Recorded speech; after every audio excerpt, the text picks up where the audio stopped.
Hello दोस्तों, मेरा नाम राम है। द एजुकेशन जंक्शन में आप सभी लोगों का स्वागत है। तो आशा करता हूँ आप सभी लोग भी अच्छे होंगे, स्वस्थ होंगे और मस्त होंगे। अभी मेरी तबीयत खराब होने की वजह से मैं क्लास नहीं ले पाया। पाँच पाँच सात दिन से एब्सेंट रहा हूँ। आज हम लोग कंटिन्यू करेंगे जो यूनिट 6 का MPPSC प्री 2024 में जो यूनिट 6 है, यूनिट 6 के उसी को आगे कंटिन्यू करूँगा। ठीक है, तो उसमें आज का जो अपना टॉपिक है उसमें कौन सा है, भारतीय अर्थव्यवस्था में मध्य प्रदेश की वर्तमान स्थिति। इसको अपन कंटिन्यू करेंगे, पढ़ेंगे। अभी अपने इसको स्टार्ट नहीं किया है। इसमें है वही जो अपने पढ़ा है, सभी चीज़ों की रैंकिंग स्टार्ट में क्या है, मतलब मध्य प्रदेश का जो स्थान है भारत में किस स्थिति में है, अर्थव्यवस्था में कैसे, खनिज में हो गया, फसल में हो गया, कृषि में हो गया, अपना उद्योग क्षेत्र में हो गया। इस बार पढ़ेंगे तो अपन प्राथमिक, द्वितीय और तृतीय क्षेत्र तीनों को बांट के पढ़ेंगे। चलो अपन आगे बढ़ते हैं।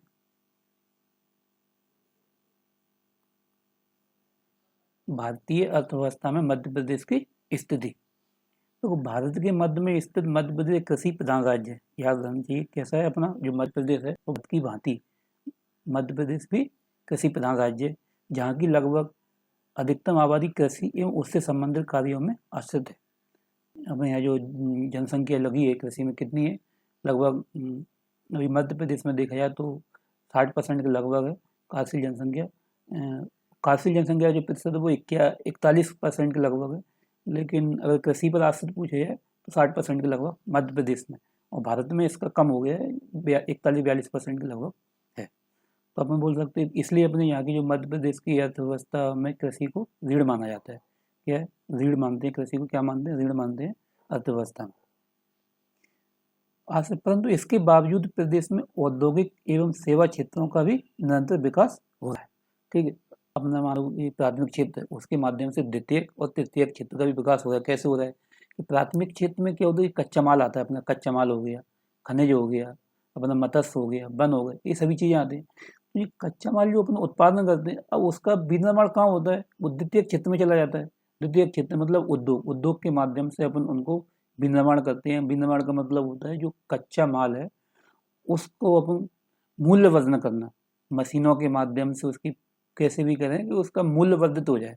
कि मान के चलो अगर गेहूँ है, गेहूँ अपना कच्चा माल हो गया, अगर इससे अपन ने क्या, उद्योग, उद्योग मतलब चक्की या कारखानों के माध्यम से इसको आटा में परिवर्तित कर दिया अपन ने, तो ये क्या, उसका मूल्य बढ़ गया। गेहूँ मान के चलो 25 रुपये किलो मिल रहा होगा, तो वो आटा हमको कितना 35 से 40 रुपये किलो मिलेगा। तो इसके क्या हुआ, जो कच्चा माल है उसका मूल्य वर्धित कर दिया जाता है। ऐसे दूध है, दूध जो कच्चा माल है अपना, उससे क्या होगा, दूध का जब अपन उसको पनीर बना देते हैं तो वो क्या हो जाएगा, अपना मूल्य वर्धित हो जाता है। तो इसको ही बोलते हैं अपन विनिर्माण क्षेत्र। ये कच्चे माल का, कच्चा माल जो है उसका विनिर्माण के माध्यम से या फिर जो कच्चे माल उसको मूल्य वर्धित करना ही, या उसकी वैल्यू में मूल्य वृद्धि करना, उसको बोलते हैं विनिर्माण क्षेत्र। अभी अर्थव्यवस्था में सबसे ज़्यादा जो क्षेत्र रहता है, मतलब किसका, विनिर्माण क्षेत्र का ही रहता है। द्वितीय क्षेत्र में सबसे ज़्यादा विनिर्माण क्षेत्र का स्थान आता है, तो याद रखना, उसके बाद निर्माण आएगा।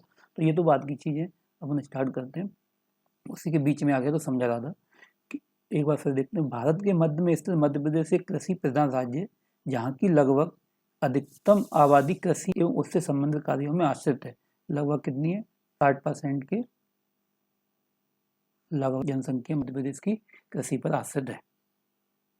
परंतु इसके बावजूद भी प्रदेश में औद्योगिक एवं सेवा क्षेत्रों का भी निरंतर विकास हो रहा है। ठीक है, अब भारतीय अर्थव्यवस्था में प्रदेश की वर्तमान स्थिति एक उन्नत राज्य की है, जो निरंतर प्रगति के मार्ग में अग्रसर है। अपने यहाँ की जो मध्य प्रदेश की जो अर्थव्यवस्था है वो कृषि प्रधान पर आश्रित तो है, कृषि प्रधान है, इसलिए भारत की अर्थव्यवस्था में अपना स्थान रहता है मध्य प्रदेश का, या खाद्यान्न में हो या खनिज में हो, किसी में भी हो, तो उसमें अपनी स्थिति बताता है। ठीक है, तो ये कि अग्रसर है, मतलब अच्छी स्थिति है मध्य प्रदेश की भारतीय अर्थव्यवस्था। इनको अपन बांट के देखेंगे। मध्य प्रदेश की अर्थव्यवस्था भारतीय अर्थव्यवस्था की भांति मिश्रित अर्थव्यवस्था का प्रकार है। ये मिश्रित अर्थव्यवस्था जो टर्मिनोलॉजी, ये कौन सा,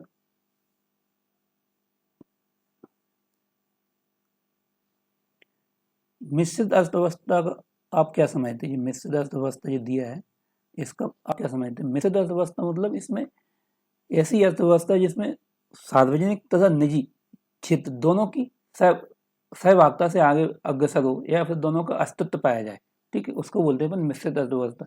अभी ऐसे जब अपन आज़ाद हुए तो उस समय अपने नेहरू जी प्रधानमंत्री थे, उन्होंने मिश्रित अर्थव्यवस्था अपनाई थी, क्योंकि उसमें सार्वजनिक और निजी क्षेत्र दोनों की भागीदारी होना चाहिए, सहअस्तित्व होना चाहिए दोनों का, ठीक है। तो इसको बोलते हैं अपन मिश्रित अर्थव्यवस्था।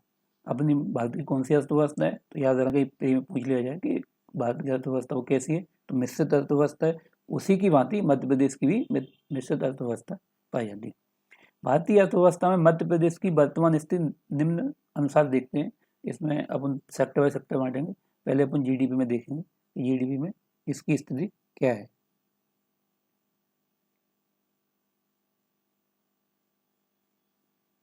जीडीपी में देखते हैं स्तर भावों पर, स्तर, ये टर्मिनोलॉजी आएंगी, 3 से 4 टर्मिनोलॉजी हमको याद रखना चाहिए। स्तर भाव क्या होता है, स्तर भाव पर तो हम पढ़ते हैं कि स्तर भाव पर प्रदेश का सकल घरेलू उत्पाद इतना रहा है, पर जो कि बस 2022-23 में पिछले भावों पर पिछले भाव आ गए। तो ये दोनों टर्मिनोलॉजी इंपॉर्टेंट है, इनको याद रखना चाहिए। स्तर भाव का मतलब जो होता है, जो एक बेस प्राइस होता है, मतलब आधार वर्ष, मैं बेस प्राइस बोल रहा हूँ सॉरी, उसके लिए ये आधार वर्ष बेस ईयर होता है, उसके आधार पर वस्तु और सेवाओं का आकलन किया जाता है। उसकी उस समय जो कीमतें रही हैं उसके आधार पर अपन अर्थव्यवस्था का आकलन करें, जीडीपी का आकलन करें, उसको बोलते हैं अपन स्तर भाव, ठीक है। तो ये आधार वर्ष कौन सा अपने यहाँ 2011-12 है, उस समय जो कीमत रही होगी वस्तु की, उसका आकलन उस वर्ष से अपन कर रहे हैं, आधार वर्ष से, इसलिए बोलते हैं अपन स्तर भाव पर, ठीक है। प्रदेश का सकल घरेलू उत्पाद कितना था, 6,43,124 करोड़ रुपए था, कब, स्तर भावों पर। और अभी जो कि बस 2022-23 में प्रचलित भाव पर, मतलब प्रचलित भाव का मतलब होता है जो वर्तमान में बाजार के आधार पर, बाजार में क्या मूल्य है उसके आधार पर वस्तुओं का आकलन करना, उसके आधार पर जीडीपी का आकलन करना।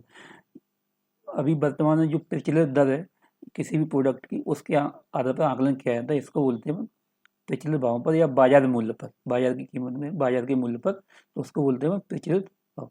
इसका जो आकलन है जीडीपी को बाजार के भाव पर किया जाता है, इसलिए इसको बोलते हैं प्रचलित भाव पर। कितनी है, 13,22,821 करोड़ रुपए, 13,22,821 करोड़ रुपए, ठीक है, होने का अनुमान है।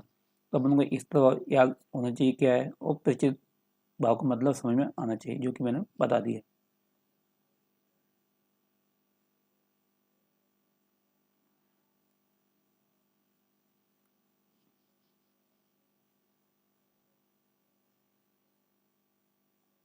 क्या रहा है इसको, एक मिनट रुकना,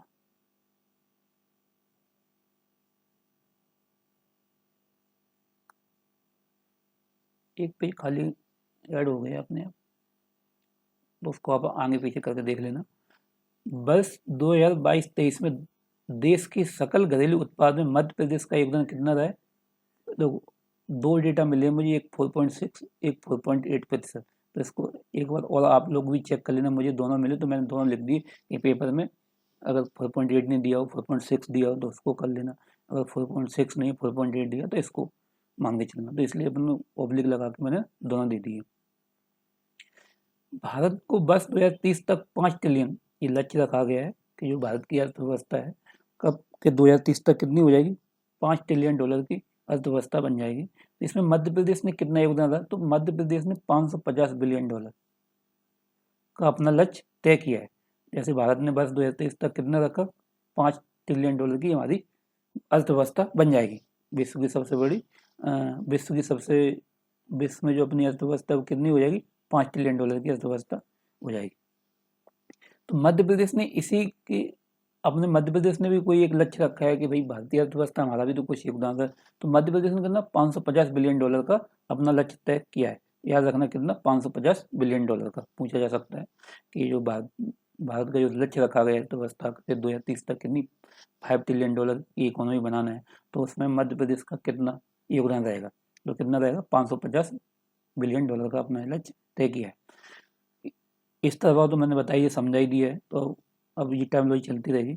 स्तर भावों पर राज्य की जीडीपी की विकास दर कितनी है, 7.06%। याद रखना अपनी स्तर भाव पर कितनी जीडीपी की विकास दर कितनी, 7.06% है। डेटा बिल्कुल याद रखना है, ये मिस नहीं करना है अपन को, क्योंकि इंपॉर्टेंट है, कभी पूछा जाता है, मेंस में भी लिखने को मिलेगा, पढ़ने को बहुत मिलेगा इकोनॉमिक्स में।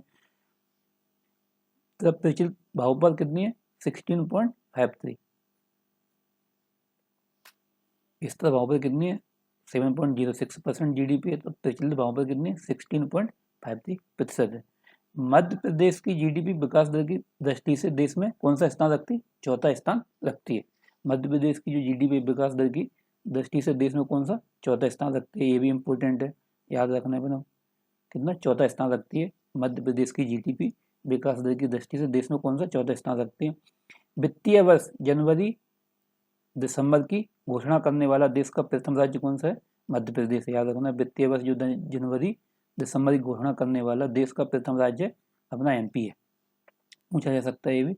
मध्य प्रदेश की GDP में स्तर भाव पर वर्ष 2022-23 की अग्रिम अनुमान के अनुसार, मध्य प्रदेश की जो GDP में स्तर भाव पर जो वृद्धि हुई है तो 2022-23 के अग्रिम अनुमान के अनुसार देखते हैं प्राथमिक क्षेत्र में वृद्धि दर कितना रहा है 5.24%। प्राथमिक क्षेत्र का जो अपना वृद्धि दर रहा है कितना 5.24%, और द्वितीय क्षेत्र का जो वृद्धि दर रहा है वो कितना रहा है 5.4%। याद रखना अपन को, प्राथमिक क्षेत्र में कितना है 5.24% है और द्वितीय क्षेत्र में 5.42। इतना ही अंतर 2 इधर आ गया और 4 पलट दोगे तो 5.42 हो जाएगा, याद रखने की दृष्टि से। तो अपन को याद रखना है प्राथमिक क्षेत्र कितना है कि 5.24% है और द्वितीय क्षेत्र की वृद्धि दर कितनी है 5.42%। तृतीय क्षेत्र की वृद्धि दर देखते कितनी है 9.99%। याद रखना है अपन को, तृतीय क्षेत्र की वृद्धि दर का जो अनुमान लगाया 2022-23 के लिए कि कौन सा है 9.99% है, तो रहने का अनुमान व्यक्त किया गया है।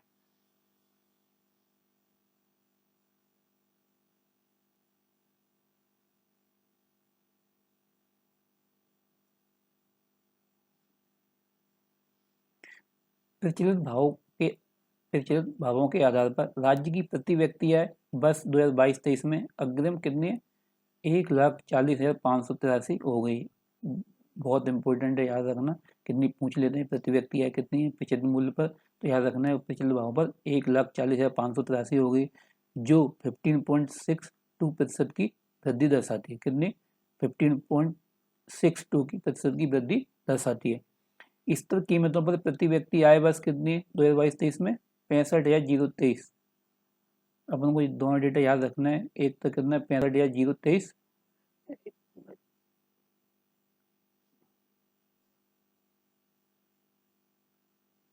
65,023 कौन सी है स्तर भाव पर है और प्रचलित मूल्य पर कितना है 1,40,583 होगी। दोनों इंपॉर्टेंट है, मेंस में भी मिलेंगे आपको लिखने के लिए, इसलिए कहीं पर भी याद रखना है, प्री में भी बिल्कुल पूछी जा सकती है कि प्रचलित भाव पर 2022-23 में कितना प्रति व्यक्ति आय रही है और या स्तर भाव पर कितनी रही, तो अपन को ये दोनों देखना है। वहाँ पर GDP देखी है, यहाँ पर देख रहे हैं प्रति व्यक्ति आय।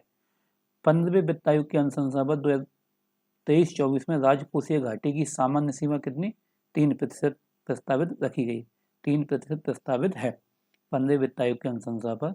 बस 2023-24 में राजकोषीय जो घाटा होता है, ये सब टर्मिनोलॉजी अपने इकोनॉमिक्स में पूरी पढ़ेंगे। अगर मैं यहाँ पढ़ाने बैठा हूँ राजकोषीय घाटा क्या है, तो इसको बहुत ज़्यादा होता है। राजकोषीय घाटा में क्या होता है, बजट घाटा जो अपना जो रहता है, कौन सा बजट घाटा, इसमें क्या होता है और अन्य देयता है, उधार जो देते हैं देयता को शामिल कर लिया जाता है इसमें, उधार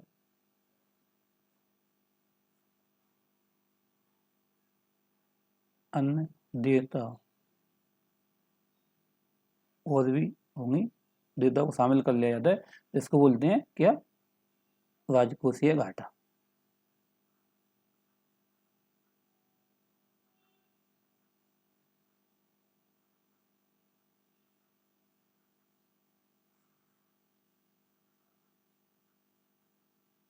इसको बोलते हैं राजकोषीय घाटा। एक तरह से मैं बता दिया आपको कि बजट घाटा जो अपना रहता है उसमें कितना उधार एवं अन्य देयता को और जोड़ दिया जाता है, जो भी सरकार ने उधार दिए होंगे अन्य आने वाले होंगे सबको जोड़ दो, उसमें किसी को देना हो, ऐसे उधार में किसी को दिया है या अन्य देयता और भी है तो उनको भी इसमें शामिल कर लिया जाता है, तो इसको बोलते हैं राजकोषीय घाटा। तो इतना ही आएगा कि राजकोषीय घाटा है, तो ये दोनों चीज़ें शामिल की जाएंगी उसमें। याद रखना है कि पूछ सकते हैं, प्री में बिल्कुल पूछ सकते हैं कि राजकोषीय घाटे में कौन कौन शामिल होता है, तो अपन को याद रखना बजट घाटा और प्लस उधार एवं अन्य देयता, इसको बोलते हैं राजकोषीय घाटा। और इसको अपन अलग से पढ़ेंगे तो उसमें इसको मेंस में पढ़ोगे, डिटेल से पढ़ोगे राजकोषीय घाटा, और तब वो समझ में आएगा क्या आता है। ऐसे ही यहाँ अपन पढ़ रहे थे क्या, जीडीपी, एक जीडीपी टर्मिनोलॉजी है, इसको भी अपन अलग से पढ़ेंगे अच्छे से, इसको मैं अभी बता दूंगा थोड़ा बहुत, जीडीपी क्या होती है, सब प्रति व्यक्ति है क्या है, ये सब चीज़ थोड़ा थोड़ा बता सकता हूँ। तो अभी राजकोषीय घाटा अपन को समझ में आ गया क्या है, बजट घाटा प्लस उधार एवं अन्नदेयता। तो कितना है मध्य राजकोषीय घाटा ये 2023-24 में अपना जो 15 वित्त आयोग ने कितनी की अनुशंसा की है, 3% प्रस्तावित है, सामान्य सीमा जो है 3% की है। तो याद रखना कि राजकोषीय घाटे की 15वें वित्त आयोग ने 2023-24 के लिए क्या अनुमान लगाया, क्या सीमा रखी, सामान्य सीमा कितनी, 3%, तो प्रतिशत में कितनी, 3% पूछा जा सकता है बिल्कुल। मध्य प्रदेश में वर्ष 2022-23 में राजकोषीय घाटा सकल राज्य उत्पाद का कितना है, 4.56% है, प्रतिशत कितना है, 4.56% है, अनुमानित किया है किसने, मध्य प्रदेश में वर्ष 2022-23 में राजकोषीय घाटा का सकल राज्य उत्पाद कितना है। याद रखना इंपॉर्टेंट है, ये सब चीज़ें, हर एक फैक्ट इंपॉर्टेंट है, इसको बार बार पढ़ना पड़ेगा तभी याद होगा ये। प्राथमिक क्षेत्र, अब अपन यहाँ से अपने जीडीपी में बनने पूरा देख लिया जीडीपी में, तो एक बार अपन इसको मिटा देते हैं, फिर मैं जीडीपी बता दूंगा आपको, जीडीपी क्या होती है।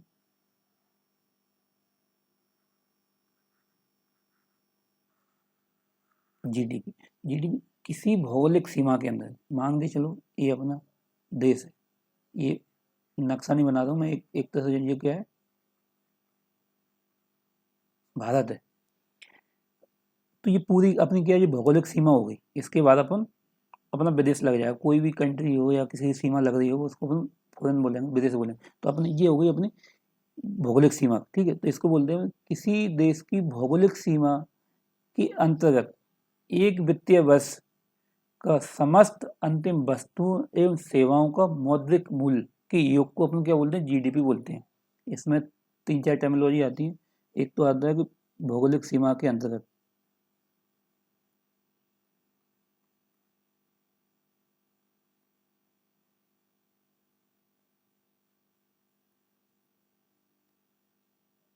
भौगोलिक सीमा के, दूसरी आएगी वित्तीय वर्ष,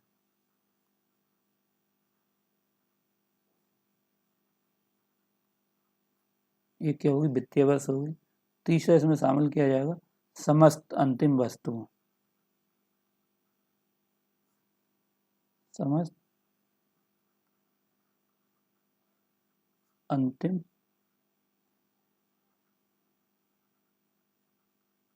वस्तुओं और सेवाओं के मूल्य हुआ,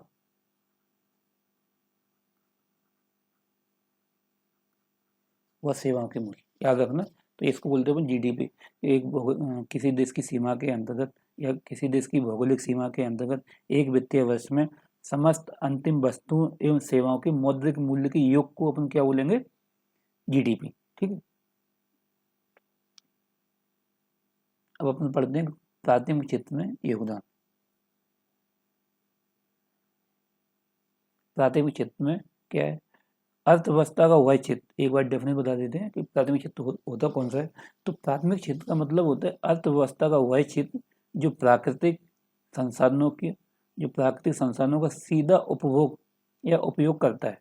इसमें कृषि, वन, खनन, मछली पालन आदि शामिल होते हैं। तो याद रखना कि 3 नंबर में 2 नंबर में पूछा जा सकता है कि प्राथमिक क्षेत्र क्या होता है। तो अर्थव्यवस्था का वह क्षेत्र जो प्राकृतिक संसाधनों का सीधा उपयोग करता है, इसमें कृषि, वन, खनन, मछली पालन आदि शामिल होते हैं। वर्ष 2022-23 में सकल राज्य मूल्यवर्धन में प्राथमिक क्षेत्र का योगदान कितना रहा है, 36.32%। ये कब रहा है, 2022-23 में जो सकल राज्य मूल्यवर्धन, इसको बोलते हैं जीबीए, कहीं लिखे है सकल राज्य मूल्यवर्धन का मतलब होता है GBA, gross value added, English में बोलते हैं ग्रॉस वैल्यू एडिड, और सकल राज्य मूल्यवर्धन। तो इसके आंसर कितना है, 36.32% है अपना। तो 2021-22 में स्तर मूल्य पर सकल राज्य मूल्यवर्धन में प्राथमिक क्षेत्र का योगदान कितना रहा है, 37.49%, तथा प्रक्षेत्र मूल्य पर 46.57। याद रखना अपन को, 2021-22 में स्तर मूल्य पर पूछा जाएगा कि सकल राज्य जो मूल्यवर्धन है उसमें प्राथमिक क्षेत्र का योगदान कितना रहा है, तो याद रखना 37.49% है, और प्रचलित मूल्य पर पूछा जाए तो कितना है, 46.57%। अब उनको दोनों याद रखना है। अब वैसे पूछा कि वर्ष 2023 में सकल राज्य मूल्यवर्धन में प्राथमिक क्षेत्र का योगदान कितना है, तो 36.32%।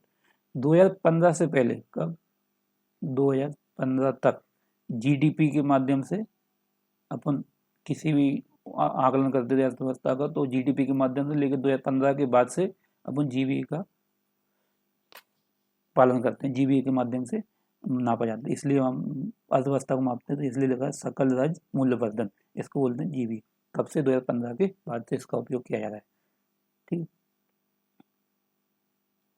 मध्य प्रदेश सरकार को 2021 में 7वीं बार कृषि कर्मण पुरस्कार प्राप्त हो चुका है। कब, मध्य प्रदेश सरकार को 2021 में 7वीं बार कृषि कर्मण पुरस्कार से सम्मानित किया गया। देश में सर्वाधिक बार अपन को मिला है, कृषि क्षेत्र में दिया जाता है, किसमें, याद रखना, कृषि के उत्पादन से संबंधित है, कृषि संबंधित है। 7वीं बार अपन को मध्य प्रदेश को कृषि कर्मण पुरस्कार मिल चुका है। मध्य प्रदेश देश के खाद्यान्न, दलहन और तिलहन शीर्ष उत्पादक राज्यों में से एक है।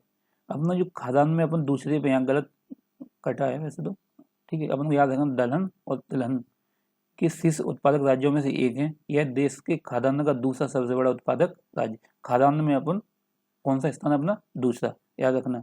दलहन और तिलहन में अपन शीर्ष उत्पादक राज्य है देश में, और खाद्यान्न में अपना कौन सा स्थान है, दूसरा। पहला किसका आता है, यूपी का, जो पहला स्थान आएगा,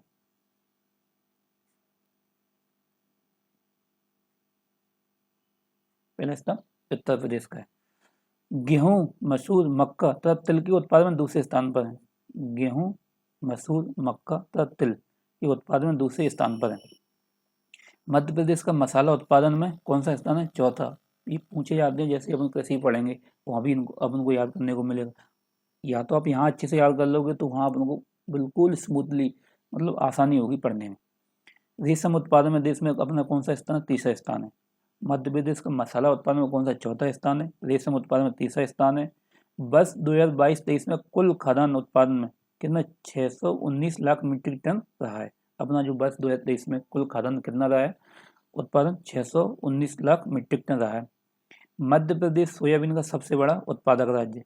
मध्य प्रदेश का कितना, सोयाबीन का कितने परसेंट, लगभग अपन 55% के लगभग सोयाबीन का उत्पादन करते हैं। प्रदेश में देश का सर्वाधिक अफीम का उत्पादन किया जाता है। प्रदेश में अपने यहाँ अफीम का भी सर्वाधिक उत्पादन कौन करता है, अफीम में अपने यहाँ कौन सा है, मंदसौर और नीमच 2 जिले हैं जो कि अग्रणी हैं, मंदसौर और नीमच। फूलों के उत्पादन में मध्य प्रदेश का देश में कौन सा स्थान है, चौथा।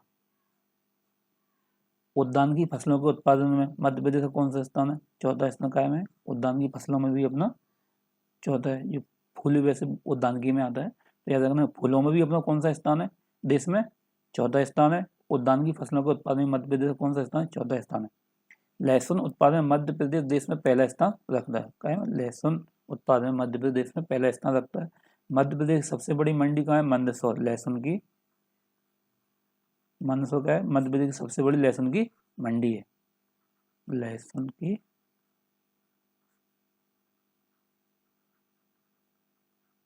मंडी है, याद रखना, कहीं पूछा जाए कि लहसुन की मध्य प्रदेश सबसे बड़ी मंडी कहाँ है, तो मंदसौर में।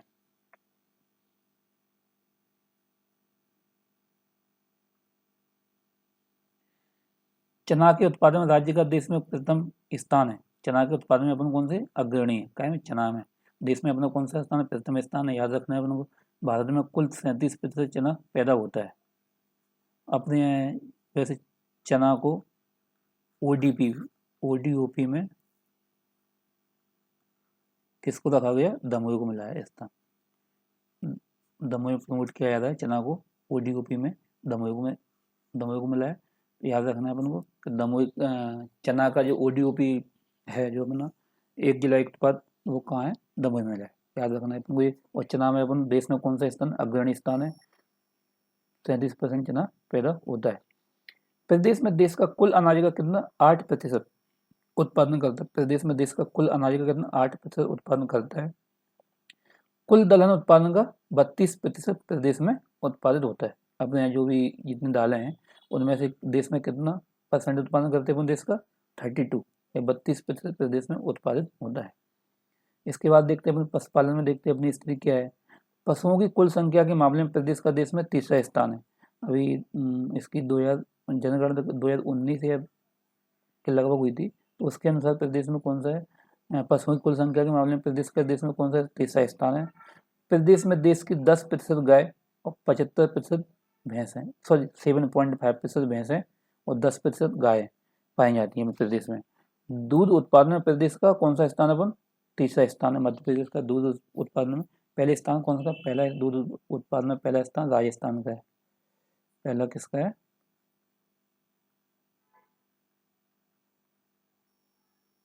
राजस्थान को पहला स्थान मिला है।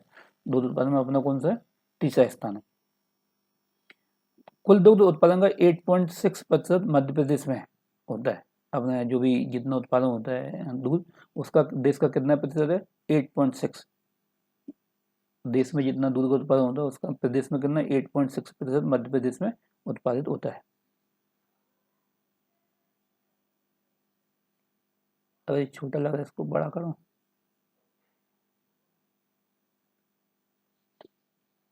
दूध में उत्पादन का प्रदेश तीसरा स्थान है। कुल दुग्ध उत्पादन में कितना, 8.6% मध्य प्रदेश में उत्पादित होता है। वर्ष 2021 में दुग्ध की प्रति व्यक्ति उपलब्धता लगभग कितनी है, 591 ग्राम प्रतिदिन है। अब हमको याद रखना है देश में जो उपलब्धता है, सॉरी 2020-21 में दुग्ध की प्रति व्यक्ति उपलब्धता लगभग कितनी, 591 ग्राम प्रतिदिन है, जबकि देश में कितनी, 444 ग्राम प्रतिदिन। प्रदेश में 591 ग्राम प्रतिदिन और देश में कौन सी 444 ग्राम प्रतिदिन है। मत्स्य में अपनी क्या स्थिति देखते हैं। मछली के उत्पादन में प्रदेश का स्थान देश में कौन सा आता है, 16वां नंबर का आता है। और महासीर मछली के कृत्रिम प्रजनन में सफलता हासिल करने वाला प्रथम राज्य कौन से, महासीर मछली की कृत्रिम प्रजनन में सफलता हासिल करने वाला प्रथम राज्य कौन सा है, अपना मध्य प्रदेश है। अपन देख रहे मछली उत्पादन में प्रदेश का कौन सा स्थान है, देश में 16वां स्थान आता है। अपने सबसे ज्यादा मछली उत्पादन जबलपुर में किया जाता है, जबलपुर में सर्वाधिक मछली उत्पादन कहाँ किया जाता है, जबलपुर में। और झींगा मछली कौन सी, एक झींगा मछली और है, झींगा मछली में कौन सा है, बालाघाट। झींगा मछली में बालाघाट सर्वाधिक उत्पादन करता है।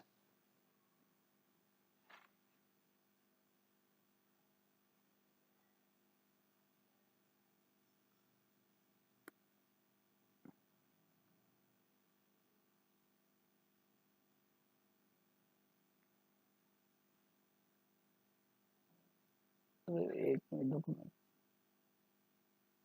वन। अब हम देखते हैं वन, वन स्त्री रिपोर्ट 2021, इसको अपन अलग से भी पढ़ेंगे, वैसे जब वन पढ़ेंगे तो वहाँ अपन इसको अलग से भी पढ़ेंगे, और फिर भी मैंने एक बार दे दी है ओवरव्यू के लिए, थोड़ा बहुत नॉलेज वहाँ पढ़ेंगे तो सिंपल पड़ेगा।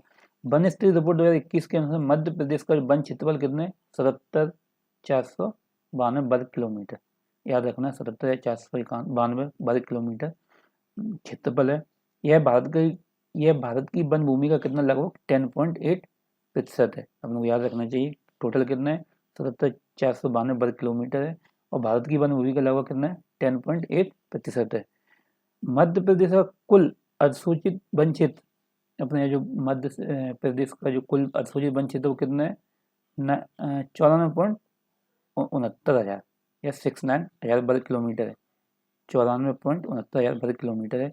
जो प्रदेश के कुल भौगोलिक क्षेत्रफल कितना है, 30.72% है। याद रखना जो कुल भौगोलिक क्षेत्रफल कितना है, 30.72% है। वनों का राष्ट्रीयकरण करने वाला प्रदेश का प्रथम स्थान अपना ही मध्य प्रदेश का था, कब हुआ था, 1970 में। 1970 में वनों का राष्ट्रीयकरण किया गया था अपने मध्य प्रदेश में, तो याद रखना कब, 1970 में किया गया। तो प्रथम स्थान अपना ही है देश में, राज्यों की दृष्टि से देखे तो मध्य प्रदेश पहले स्थान पर आता है। इसके बाद देखते हैं खनिज। खनिज प्रदेश के अपना जो प्रदेश का देश के 8 प्रमुख खनिज संपन्न राज्यों में से एक है अपन, मतलब जो 8 राज्य हैं जिनमें खनिज अच्छे लेवल पर मतलब ज़्यादा पाया जाता है, प्रचुर मात्रा में पाया जाता है, उनमें से अपन मध्य प्रदेश अपना एक राज्य है। वित्तीय वर्ष 2021-22 के अनुसार देश में हीरा, तांबा तथा मैग्नीज के उत्पादन में अपना कौन सा स्थान है, प्रथम। हीरा, तांबा तथा मैग्नीज के उत्पादन में अपना प्रथम स्थान पर, इसलिए अपन को तांबा को अपने यहाँ कॉपर की राजधानी भी बोलते हैं, हीरा की भी राजधानी तो नहीं, मैंने कॉपर की राजधानी तो पढ़ा है, तो अपन याद रखना, अगर कॉपर की राजधानी पूछे तो बालाघाट को बोलते हैं अपन, ठीक है। रॉक फॉस्फेट तो चूना पत्थर के उत्पादन में द्वितीय स्थान है अपना, कितना, मध्य प्रदेश का रॉक फॉस्फेट चूना पत्थर के उत्पादन में द्वितीय स्थान पर है अपना। कोयले के उत्पादन में तृतीय स्थान पर है, याद रखना, कोयले के उत्पादन में कौन सा स्थान है अपना, कोयले के उत्पादन में तृतीय स्थान है, जबकि तथा सकल कोयला उत्पादन में प्रदेश का चतुर्थ स्थान है, याद रखना। ये पिछली बार 2022 में क्वेश्चन उन्होंने चौथा स्थान माना है सकल में, और वैसे भी तृतीय स्थान है, दोनों ही अपने को याद रखना है। कोयले का उत्पादन पूछा है तो कितना, कौन सा स्थान है, तृतीय स्थान है, और सकल कोयला उत्पादन में प्रदेश का स्थान पूछा है तो चतुर्थ स्थान है। लोहे अयस्क में पांचवा, अपना जो लोहे अयस्क के स्थान पर देखा है तो पांचवा है, और बॉक्साइट में छठवा स्थान आता है, याद रखना। अपना लोहे अयस्क में पांचवा है, पांचवा जो अपना स्थान है लोहे अयस्क में, तो अपने यहाँ प्रथम स्थान जबलपुर का है, प्रथम स्थान जबलपुर का है, और बॉक्साइट में प्रथम स्थान अनूपपुर।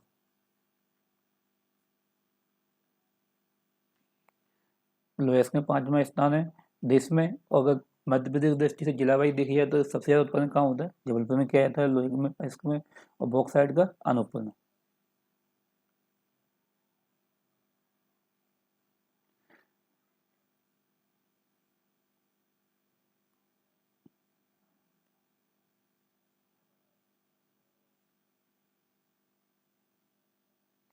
राज्य कृषि एवं मूल्य आयोग, क्या, राज्य कृषि एवं मूल्य आयोग गठित करने वाला मध्य प्रदेश प्रथम राज्य, याद रखना। राज्य कृषि एवं मूल्य आयोग गठित करने वाला मध्य प्रदेश कौन सा स्थान है, प्रथम स्थान में प्रथम राज्य आता है।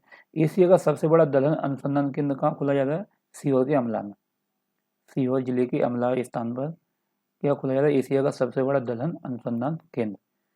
कृषि आर्थिक सर्वेक्षण प्रस्तुत करने वाला प्रथम राज्य कौन सा है, अपना मध्य प्रदेश प्रथम राज्य है। कृषि आर्थिक सर्वेक्षण प्रस्तुत करने वाला मध्य प्रदेश प्रथम राज्य देश में सबसे बड़ा तेंदुपत्ता व बीड़ी निर्माता राज्य कौन सा है, अपना मध्य प्रदेश आता है। देश में तेंदुपत्ता सबसे बड़ा तेंदुपत्ता का मध्य प्रदेश में राष्ट्रीयकरण कब किया गया था, 1964 में।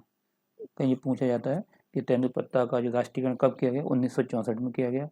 अपने यहाँ तेंदुपत्ता का सबसे ज़्यादा उत्पादन करने वाला ये जिला है जबलपुर और सागर है, जबलपुर और सागर में सबसे ज़्यादा उत्पादन किया जाता है तेंदुपत्ता, जबलपुर और सागर में।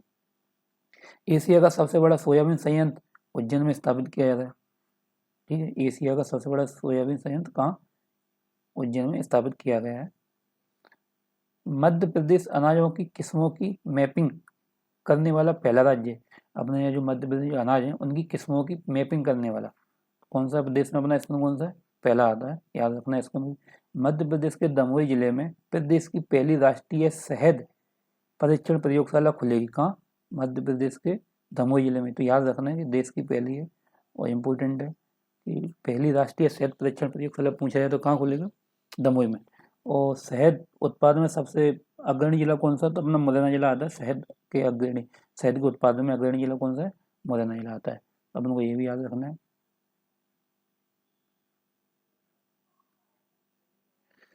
देश की एकमात्र चाय अकादमी कहाँ पर है, भोपाल में। देश की एकमात्र चाय अकेडमी अपने भोपाल में है, याद रखना। भारत का पहला सोयाबीन बायोडाइवर्जर इंदौर में, भारत का पहला सोयाबीन बायोडाइवर्जर इंदौर में है, और इंदौर में सोयाबीन राष्ट्रीय उद्यान भी इंदौर में ही है। राष्ट्रीय सोयाबीन अनुसंधान केंद्र कहाँ है, इंदौर में। तो याद रखना कि इंदौर में सोयाबीन का राष्ट्रीय अनुसंधान केंद्र भी है और बायदा बाजार भी है, तो ये सिंपल हो जाएगा याद करना, दोनों चीज़ यही इंदौर में है। लैंड रिकॉर्ड सर्विस इंडेक्स में मध्य प्रदेश प्रथम स्थान पर रहा है, अपना जो मध्य प्रदेश प्रथम स्थान पर कहाँ है, लैंड रिकॉर्ड सर्विस इंडेक्स में रहा है।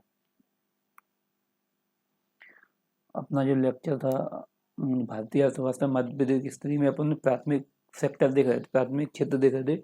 आज अपन इतना ही कंप्लीट करेंगे।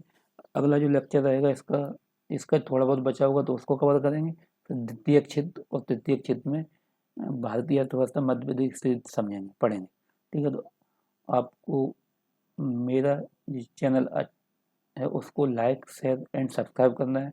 अगर लेक्चर अच्छा लगा हो तो आपको इसको शेयर करके अपने दोस्तों में भी पहुंचा सकते हैं, जिससे कि वो आप जो पढ़ रहे हैं वो भी लाभ ले पाए। अब मैं जो पढ़ा रहा हूँ ऑथेंटिक डेटा है, मैंने 2 बुकों से सर्च किया है इसको, आर्थिक समीक्षा भी देखी है। तो आप इस पर कोई संदेह ना करें, और आपको अगर ऐसा लगता है, अगर कहीं मिलता है तो आप उसको बिल्कुल देख सकते हैं, मैच कर सकते हैं। अब वो सही है तो मेरा हो सकता है कि पूर्ण रूप से तो नहीं बोल सकता, लेकिन मैंने कोशिश की है कि आपको डेटा जो दे वो एकदम ऑथेंटिक डेटा दिया जाए, जिससे कि आपको एग्जाम में इसका से लाभ मिल सके। बहुत बहुत धन्यवाद सभी लोगों को, आप सभी लोगों को दोस्तों। मिलते हैं अपन कल अगले लेक्चर में।